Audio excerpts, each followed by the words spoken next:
Well, a very warm welcome, Robin. I am so thrilled and excited to have you here. Christina, it's always a pleasure, and it's great to see you virtually. And congratulations on all the amazing things that you're doing. Oh, thank you so much. And congratulations on your new book that we're going to talk about that. But before we do, is there one dream that you are currently working on? Wow.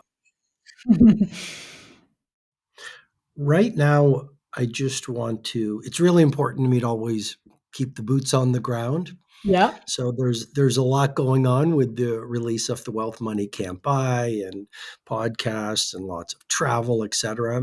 And so a dream is to just also do it with a lot of grounding and Mm, soul and make sure I put my readers first and make sure I take time for myself, maybe to go yeah. to art galleries on the book tour. So that Yeah. would be one of the focal points. Yeah, amazing. And I think you do that so well. We'll get to that. But I want to first say congratulations. I don't know how many books you've written now, but I love them all. And I love your new book, The Wealth Money Can't Buy. So I'm curious to start off with, why did you write this book? Well, I really believe that our culture has sold us this idea about what wealth is. And Mm, in many ways, it's all about a big portfolio, cash in the bank, et cetera, et cetera. And we put on pedestals these people who are financially wealthy. Yet I believe, as I talk about in the book, that there are actually 8 forms of wealth. And money is only one of those forms of wealth. There's actually many people with a lot of money who are very poor. They mm, don't have rich family lives. They might not have strong health lives. They might be all alone in their mansion. So I yeah. wanted to write this book to share the 8 forms of wealth model and to offer people this insight, which is rich comes in many forms. Yeah. Absolutely. And I think you live that so well. So can we just, for our listeners, could you just tell us all the 8 forms of wealth? Sure. So the first form of wealth is growth. There's that framework, which you know so well, is the centerpiece of the book. And why is growth a form of wealth? Well, if you are in the process of materializing your gifts and talents, getting to know who you truly are, becoming braver a little bit every day, becoming more creative and kinder every day, you've got a richness. Mm, Second form of wealth is wellness. So someone once taught me health is the crown on the well person's head that only the ill person can see. yeah. And then there's another wisdom tradition that says when we are young, we would sacrifice all of our health for wealth. When we get old and discover what life is all about, we'd be willing to sacrifice all of our wealth for one day of health. So Yeah. wellness is the second. Third is family. You can have all the money in the world if you don't have love connections, human connections with your family. What's the point of the exercise? Fourth is Yeah. craft. You know how much I believe in craft. So a job is only a job if you see it as a job. But if you reframe it, no matter what you do, coder, pizza maker, yoga Yeah. teacher, tech entrepreneur, if you see it as a craft and every day you pursue your craft towards mastery, that's a form of wealth. Mm, The fifth form of wealth is money. And I want to really highlight this, which is money is absolutely and of course a form of wealth because it gives you freedom. You don't get backed into the corner to make choices you don't like. So, fifth is money. Sixth is community, your associations. We can talk about that, your friendship circle, your mm, peer network. Seventh is adventure. If you are having a little adventure every day, you've got a richness. And then the eighth is service, which is finding some cause that's larger than yourself so you're helpful every day and making the world a little bit of a better place. mm. I love them all. And when I did coaching with you, we covered all that. And as I was thinking, what really influenced me in the beginning, and it was the way that you actually lived all those, and you are just a little bit ahead of me with all the things that you are doing, and I absolutely love the way you live your life in every aspect. Thank you. We have this illusion, and you say this in the book, that one day we will have everything sorted and we know that that's that day will probably never come, because there's always something else to improve in. What is the solution to that, do you think? Well, not postpone. Yeah. I mean, we're as human beings, we're great postponers. And there's a psychological term called temporal discounting, where we discount the value of the future and we just don't think it's important. So, what we do is we live in the present moment. And of course, living in the present moment is very important. But our days are our life in miniature. It's the things that we're doing each day that are predicting our future. And I want to emphasize that. It's those little habits, those little ways of thinking, it's those little practices that we do every day that is creating our tomorrows and our quarters and our next years. And so I would just say, as simple as it sounds, do not be a great postponer. No Mm. one knows what tomorrow brings. Build intimacy with your mortality. I'll say that again, build intimacy with your mortality. If you can, as part of your meditation practice or journaling practice, remind yourself on the shortness of life, then you stop worrying about rejection. You stop putting off what I call your Project X, that project that will change the world, your Taj Mahal. You give the Yeah. love you want to give to people. You live your life fully. And as you do that every day, your days become your future. Yeah, absolutely. I couldn't agree more. So, the first wealth is growth. And you say in the book, to grow into all you can possibly be is a price far more precious than any money could ever buy. Personal mastery is a currency that will make you authentically wealthy. Your wisest investment is making yourself into all you can be. And I couldn't agree more with this. Can you tell us a little bit about how we do that? Because I think personal growth and personal development, a lot of people see that as a bit of an extra, but I feel like you incorporate that daily into your life. Personal development, and let's call it self Yep. materialization, is job number one. And you're absolutely right, Christina. People say, well, when I have more time, I'll join the 5 a.m. club. Yeah. When I have more time, I'll learn to meditate. When I have more time, I'll go for long walks in the wood and ponder my philosophical values. When I have more time, I will do mantras, et cetera, et cetera, et cetera. But wherever you go, there you are, the Yeah. old Zen proverb. You're a world-class entrepreneur. Your income reflects your self-identity. You're not going to ask for the big deal. You're not going to take action on that amazing project. You're not going to build the app. Not going to start the new business if you haven't done the inner work to give you the confidence, the Mm. faith, the clarity. You turn down the noise. Like our relationships, even, they're Yeah. a reflection of our personal growth. If we're full of trauma, then we're going to bring the trauma to the relationships. It's that idea, which is heal the pain that hurt you so you don't bleed on people who didn't cut you. Yeah. So everything, our relationships, our health, our income, our impact, if we're full of fear, we're not going to go out in the world and do something that'll cause this beautiful impact because we're full of fear. So Yeah. the first form of wealth in the wealth money can't buy is growth.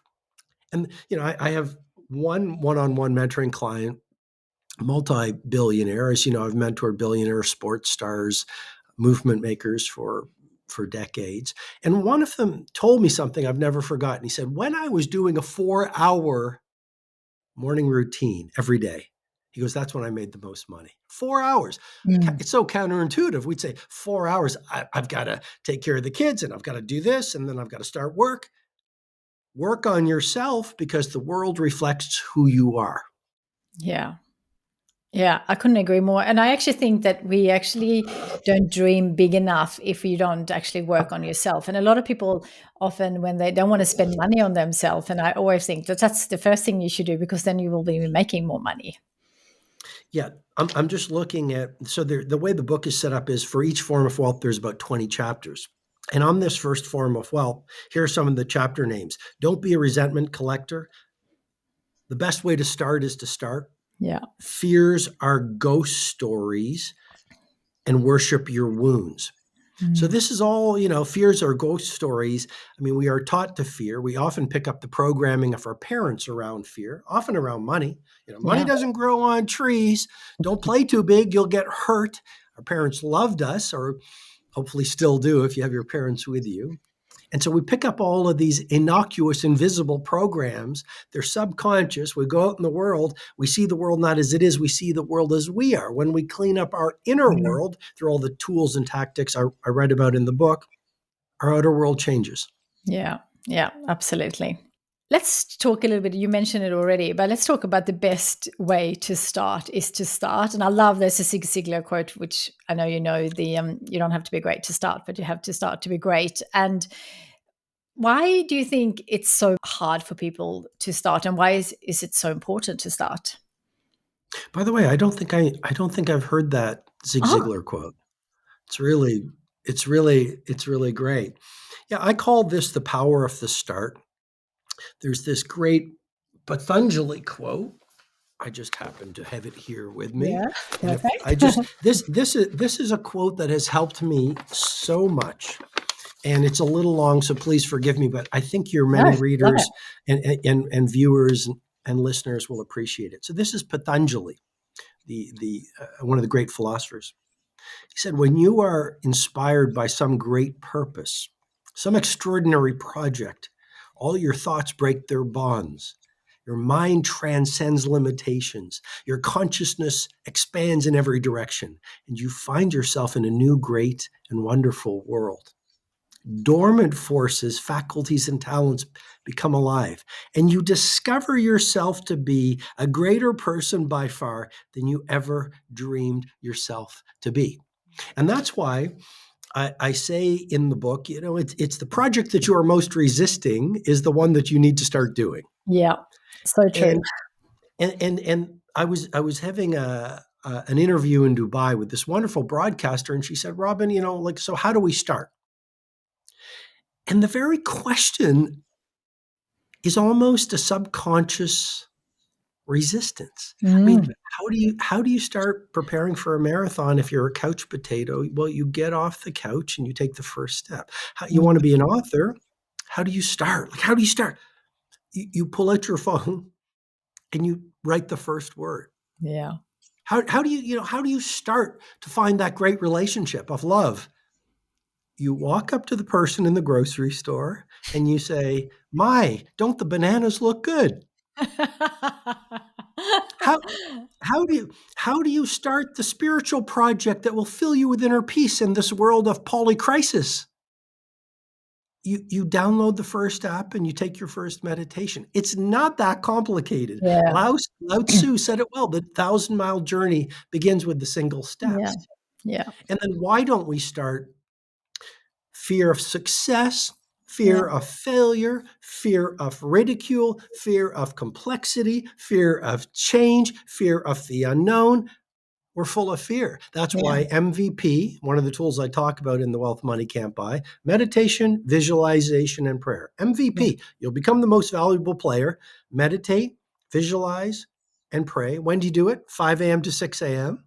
yeah, is the complete game changer. Imagine 4 times a week, even half an hour on MVP over a few months. Of course, that's going to rewire your neurology, your programming, your emotional architecture, your spirituality.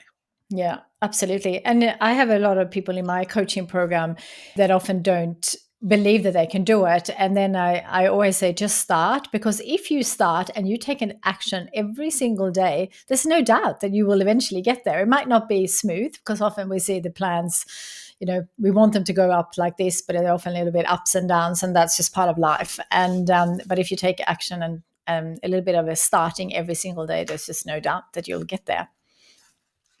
Yeah, no question. One of my brain tattoos, I've been teaching it for 20 years. Small, daily, seemingly insignificant improvements, when done consistently over time, lead to stunning results. You build a Yeah. great life not by revolution, but by steady, silent, quiet evolution each and every day. Yeah, absolutely. So, what do you suggest for those people who say, I will try? Because I saw that in your book. I think those are three of the worst swear words in the human language. I will try, if I recommend to someone, read whatever, this book or that book, or try this, or here's a supplement that's really great for cognition. Oh, okay, I'll try. It Yeah. basically means I'm not interested, I'm not Mm. invested, and maybe I'm a little scared. And Yeah. of course, there's no judgment there. We all have fear, but when we say to ourselves, I'll give it a try, the people who get amazing things done in the world, they they go all in, Yeah. and they understand that the only failure is the failure to try. And to quote Yoda, there is only do or not to do. I'm not a Star Wars fan, but I think that's what he said. There is only do and not do, and try is just, I mean, let's go macro. We have a short time on the planet. Yeah. And I think one of the greatest ways to experience heartbreak is to betray your human talent, because you're Mm. busy being busy and playing with your phone and talking about trying.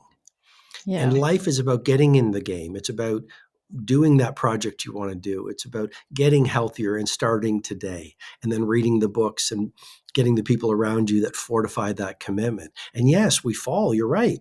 I mean, the path of living your finest life and finding the wealth money can't buy it's not a linear path. My life hasn't been linear.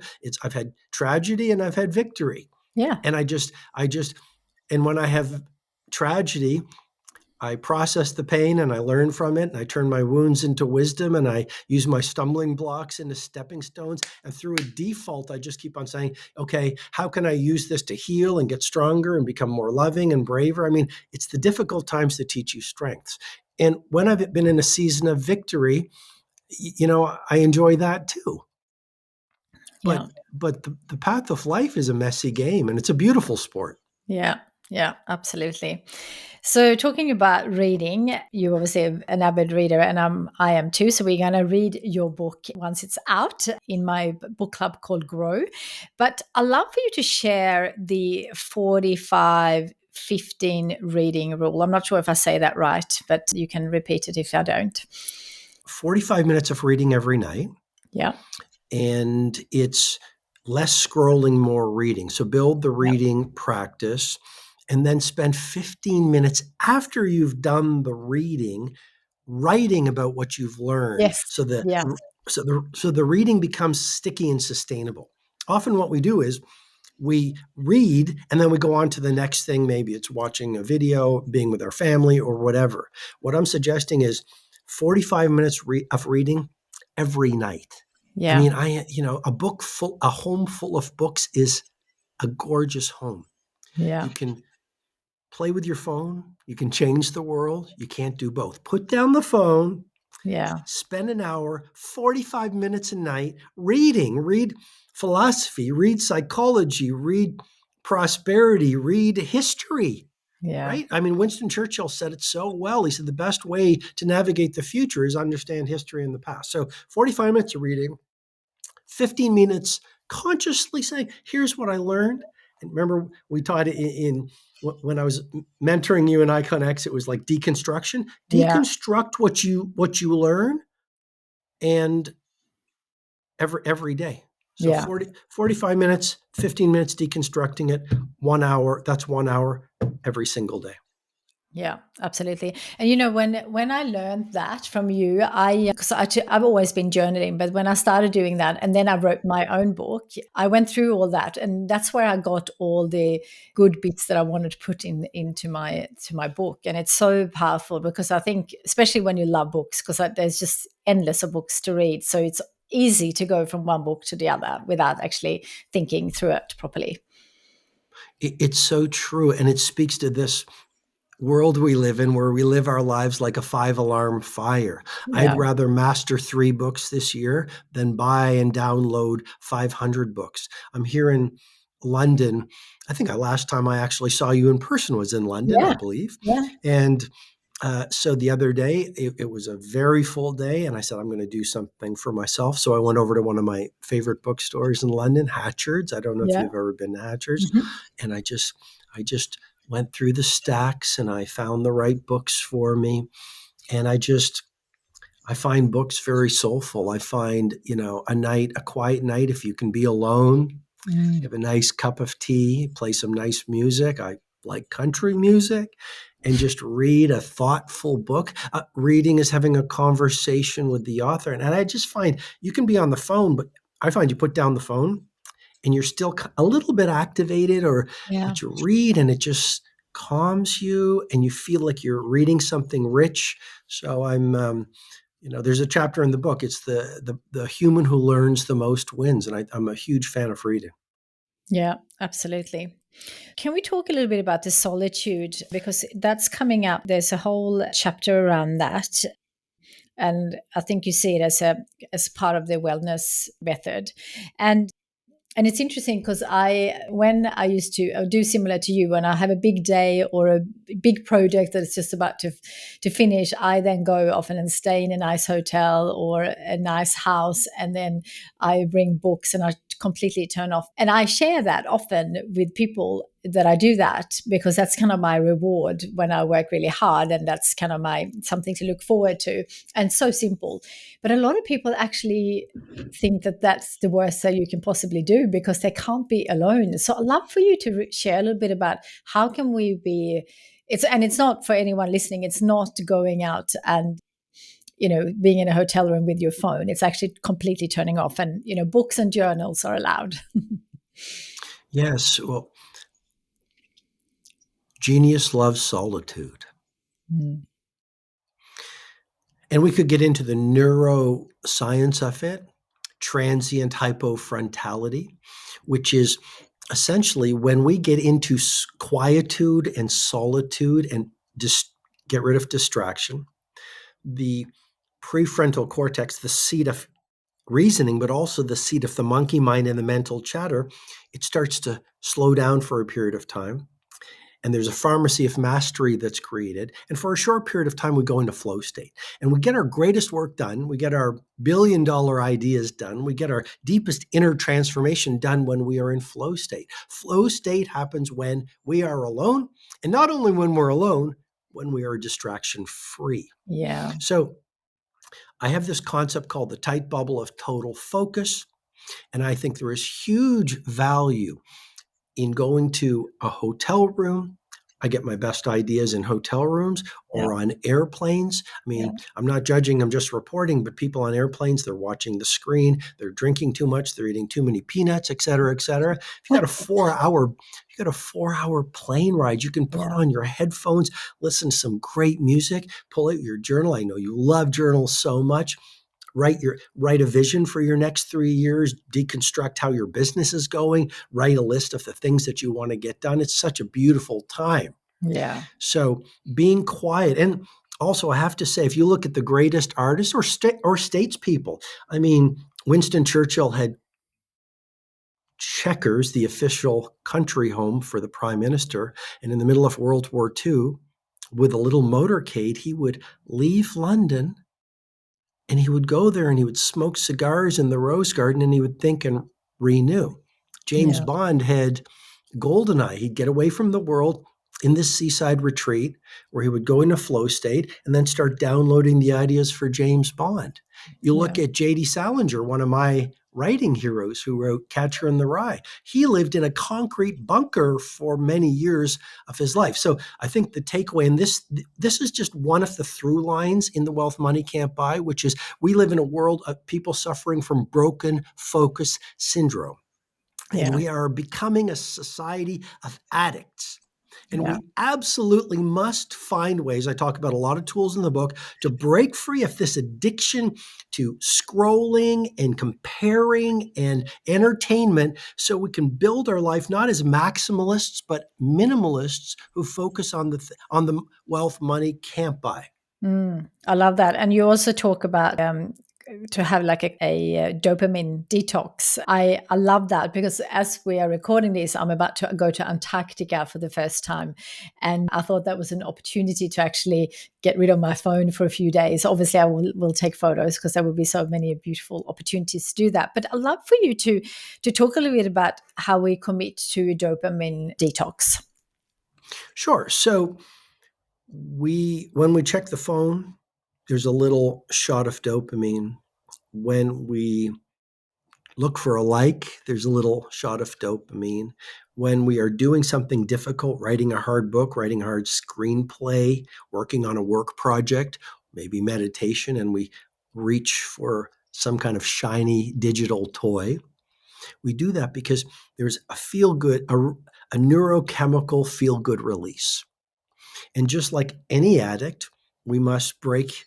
No one has to must do anything, but if you want to live a focused life, a peaceful life, a healthy life, a creative life, a productive life, a soulful life, we must break free of this constant attraction where you see, unfortunately, you see a lot of youth just they're Mm. waiting at a bus stop and Yeah. it's like, and so how do you do that? One way is you give yourself a 7 day challenge where you say, I'm going to do a dopamine detox. There's another chapter near the end of the book called Go Ghost for a Year. And that's Mm. another similar concept where for a year, you just go ghost, you just go dark, you sort of leave society. Of course, you stay at home and you do your usual things, but you, you can even do it for a month. You're not online, you're not in clubs, you're not in restaurants, you're not in the world. You, metaphorically speaking, go into the wilderness and you read the classics and you work out and you take good care of your health and you meditate and you might fast and you work on your project X, that Taj Mahal, that Eiffel Tower project. When you bring it to the world, you change the world in some way. Yeah, absolutely. I actually wanted to talk about, I think there's a chapter saying, show up in the gym the way you wish to show up in life. I'd love to talk for you to talk through that. Absolutely. I think in many ways, your gym behavior is your life Mm. behavior. That's an interesting way of looking at it, actually. I think the gym is a microcosm for the way you do everything. And as you know, that old idea, the way you do one thing is the way you do everything. Mm. So if you show up in the gym late, you probably show up to meetings and life a little late. If you show up half-hearted in your workout, you probably show up half-hearted with your family and with your work and with the world. If you don't push yourself to the jagged edges so that your capacity grows to build stronger biceps, I don't want to show you mine because they're too they're too small to show on video, but you get my point. But if you don't push yourself in the gym, you're not going to push yourself in life. Yeah. If you're I've seen people do this again. I'm not complaining, I'm just saying, but you see people checking their phone every 3 minutes in the gym, and those are the same people, good souls, Yeah. checking their phone every 3 minutes at work. And I think that's so unethical doing that at work if you're Mm. getting paid for it. If let's say you're working for an organization, and if you work for yourself and you're checking the phone every 3 minutes when you're supposed to be working, you're committing a crime against yourself.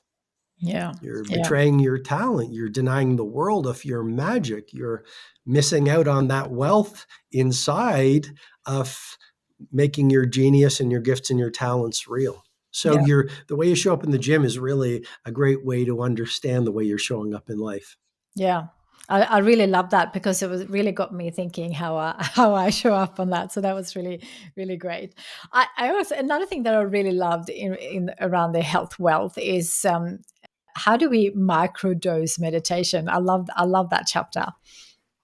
Yes, so that is in for anyone who might be just joining. The wealth money can't buy is built around the 8 forms of wealth. Money is important. There's 20 chapters on how to create enormous financial wealth. Mm. But the part you're talking about is the form of wealth number 2, which is wellness. And that chapter is microdosing meditation. So if you can't, microdosing is fantastic because you can microdose reading. You don't have to read for an hour. You can read for half an hour. If you can't read half an hour every night or every morning, then read for 20 minutes. If you can't read for 20 minutes, then please read for 10 minutes. If you can't do that, read for 30 seconds. It's better than nothing.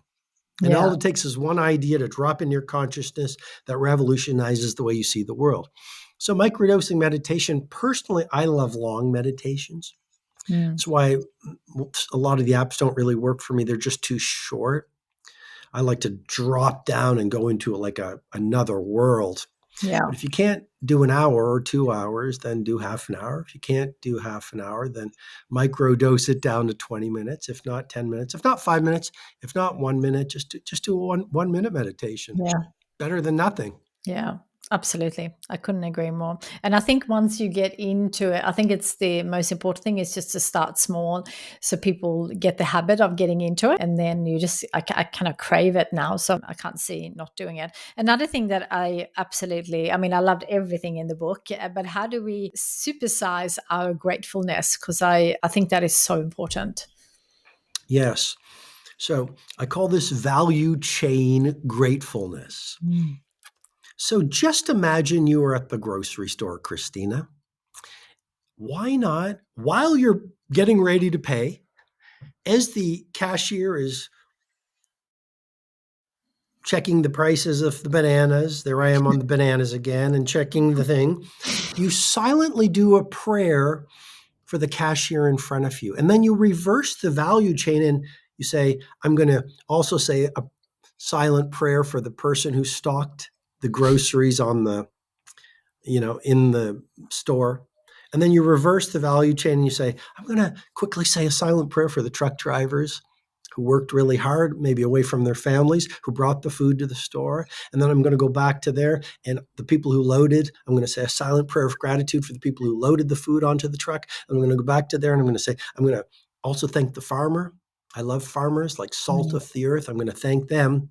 And if you start going through life being grateful, even your clients, like thank them for silently for putting food on the table. Mm. You just start to see life, and this is a practice. It's not Yeah. what you do once a year that's important, it's what you do every day. That's another theme of the book. Yeah. It's consistency is the mother of mastery.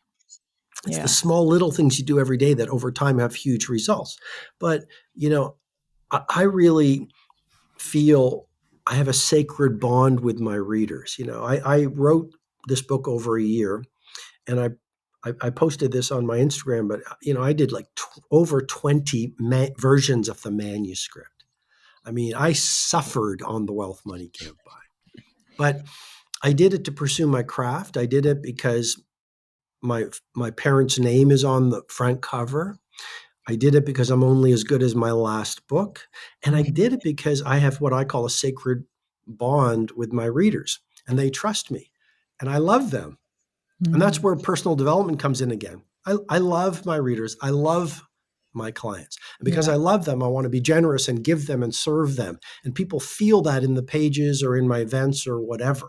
So gratefulness is very powerful for business, for influence, for impact. And we know that the neurobiology of greatness releases serotonin and Mm. oxytocin and dopamine. It makes you feel good too. Yeah, absolutely. And I also think that it really helps you when you go through a challenging time because I always feel like there's so much you can be grateful for, even in the worst of times. And that gives you, a quicker way of kind of turning around a bit of a challenging period of your life as well. I'm curious because another theme is love. So, how do we create a love account? Well, for maybe one of the first times I've written about love in my books, and that is the third form of wealth out of the 8 forms of wealth, which is family, and that includes friends as well. Yeah. You can have all the money in the world, you can have jets, you can have mansions, you can have yachts, you can have a huge stock portfolio, but if you're alone in your home because you have no love, what's the point? Yeah. I've mentored a billionaire. I went to his home. He had some of the most beautiful art I've ever seen. He had an amazing car collection. He had priceless treasures in this home, and he was all alone. Mm. I have mentored billionaires who say, I have all the money in the world, but my kids won't talk to me. Yeah. Sad. Sad. So there's the third form of wealth where I get into family and the importance of family. And there's one chapter I really want to mention, which is your choice of life partner is 90% of your joy. Mm. So that's just something worth thinking about. There's Yeah. another chapter called the 10,000 dinner rule. Yeah. And and this is one of the UK's top divorce lawyers, and she was quoted in a newspaper, and she was asked, like, what are the secrets? You've seen a lot of failed marriages, you've seen successful ones. That's a good idea. Interview a divorce lawyer to find out some lessons on making a love relationship last. And she blew my mind because, and I actually had tea with her a few weeks ago. Her name is Aisha Vardag. And in this interview, she said the two most important things for a love relationship to last: number one, separate bedrooms, and number two, 10,000 dinners. She said, looks fade, lust fades. But if you see yourself having 10,000 dinners with this person, be with that person. I thought that was very powerful. Yeah. And then your question about the love account, it's just each day do these little things and make these small acts of generosity and kindness, Mm. because that way, over time, you build a great love relationship. Relationships fall apart not because of one big thing, it's all the little things that weren't done that could have been done that destroy a work relationship, a business relationship, and a personal relationship. Yeah. Absolutely. Let's quickly talk about the fourth form of wealth, which is craft. And you got a chapter, Hard Work is Great Work. Love for you to share what that means. Well, I think of Elon Musk. Yeah. Elon Musk has a simple philosophy. It's like, I will outwork everyone around me so I can Mm. start all of these businesses. And I also think about Kobe. I think this is profound, and I'll try to say it very quickly, but I think it could be so valuable for your listeners and your viewers. Kobe Bryant, the NBA legend, Mm. basically said, when I got to the NBA, I realized a lot of people got to the NBA and because they were in the pro league, they started coasting. Yeah. He said, I realized that a lot of these professional basketball players, they would work out, they'd get up at 10, they would work out from 11 to 1 and do another workout later in the afternoon, and that was it. He said, I realized if I got up at 3, Mm. if I worked out from 4 to 6, went home, had breakfast, worked out from 10 to 12, did another workout in the afternoon and one in the evening. He said, over a few years, I would be so far ahead of every single person in the league, they never could catch up to me. Mm. Now, I'm not saying get up at 3 a.m. I love the 5 a.m. club. I wrote a book on that. So, Yes. and I believe that sleep is a necessity, not a luxury. And I'm not saying be a workaholic. I'm not saying that at all. The whole book is against hustle and grind. Having said that, the chapter you're talking about, I think we've gone to the other extreme, which is don't work hard. Yeah. And I think working hard when you work is how you get amazing things done. And I think this is a gargantuan competitive advantage in a world where a lot of people, unfortunately, have an entitlement mentality and they want the rewards of an amazing life, but they're not willing to put in the work to get the job done. Yeah, absolutely. And I also think when you love your craft, which I think everyone should be doing, like hard work is fun work, I think. And I think it's such a privilege to work with something you love. I agree with you. We're on the same page. Like this idea of retirement is not for me. I Yeah, mean, same. I can't I can't imagine myself picking daisies on a golf course. I guess there's no daisies on a golf course, but I don't play golf, so I don't know if there's daisies on a golf course. But for me, it's like family, it's personal development, it's writing these books, it's traveling. It's like this is my oxygen. Do I have a challenging day once in a while? Of course, Yeah. of course. But I love writing. I love. Did I suffer writing this book? Absolutely. But Yeah. I'm elated to bring it out into the world right now. Yeah. So if you can find work that is not work, and if any great entrepreneur loves what they do, then you've got one of the great secrets to happiness. Yeah. And but I would also say, even if you don't love your work, you can find ways to love your work. Yeah. You can be, let's say, a cab driver saying, this is drudgery, I hate London traffic. Or I've met some taxi drivers who go, you know why the back of the London cab is so tall? I said, no, tell me. He goes, because it was made for people who wore top hats. That's the tradition. That's why the black cabs are. And he just gave me this whole history lesson on London. I said, you obviously like what you do. Oh, yeah, I studied the knowledge and I love it. I get to meet interesting people. You're not one of them. But anyway, no, I'm joking. But it's in any job you can find beautiful things, to celebrate. Yeah, absolutely.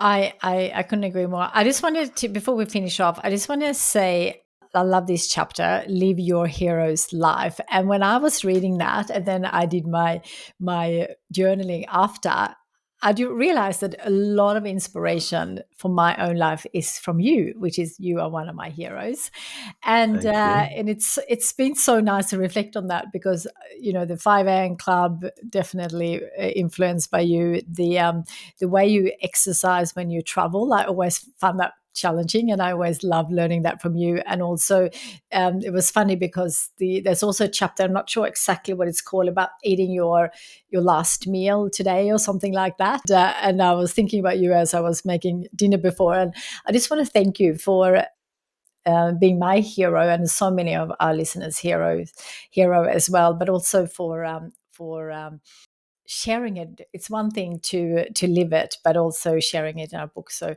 thank you so much. But I'd love for you to, if you have a minute, to just, how do we live our hero's life?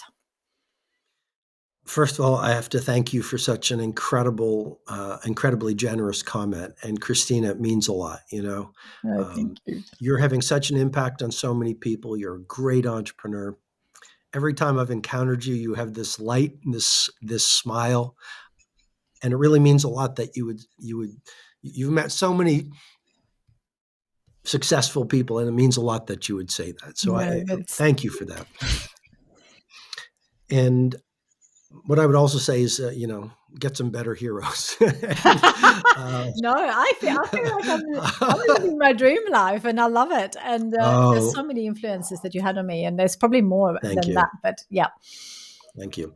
And how do we live our heroes' lives? I would say one of the chapters in The Wealth Money Can't Buy is recruit a dead board of directors. Mm. Recruit a dead board of directors.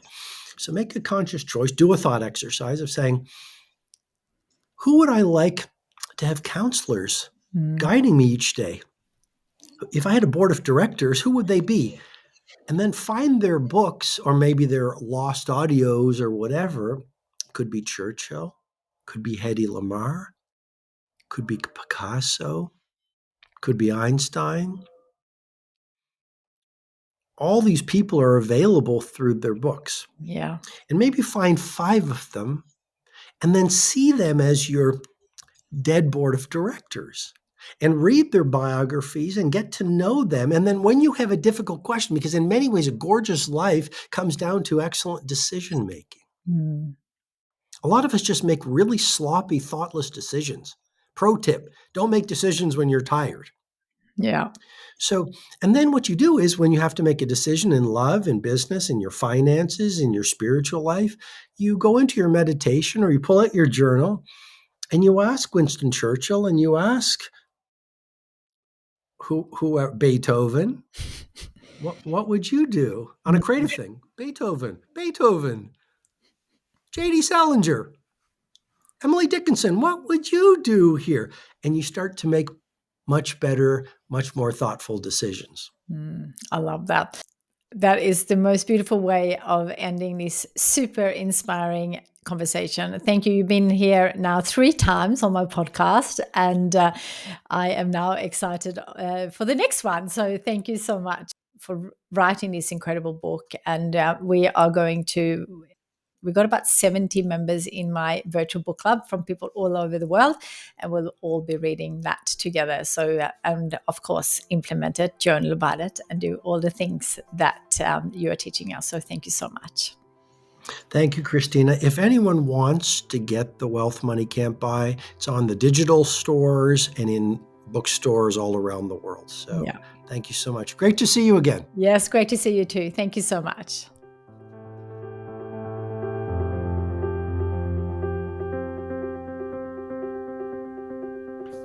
Amazing. Bye. Thank you. Great. Thank you, Christina. I love being on your show. You're well prepared and you're ask great questions. It's just easy. Thank you. Oh, thank you so much. And I was always inspired too when I read now that you're in Italy, which is amazing. Yes, Is yes. that I may have been base now? You need to get up to Sweden. Let me know when you go to Sweden if you need any tips or anything like that. I will definitely be in Sweden over the next year or so. And Yeah. yes, we made the move a few years ago. So it's been great. And if you come to Australia, you definitely let me know, yeah? I sure will. And we're talking about an Australian tour. So that is not beyond the realm of possibility. So thank you. Yeah, let me know and I'll help you promote it or do whatever. If you need any help with anything, let me know. You're so kind. Good luck with everything. Nice to see you. Yeah, the same. Good luck with being a new bestseller. I'm sure that will, without saying, but I am sure. Thank you. Thank you. Thank you. Thank you so much, Christina. Bye-bye. Bye-bye.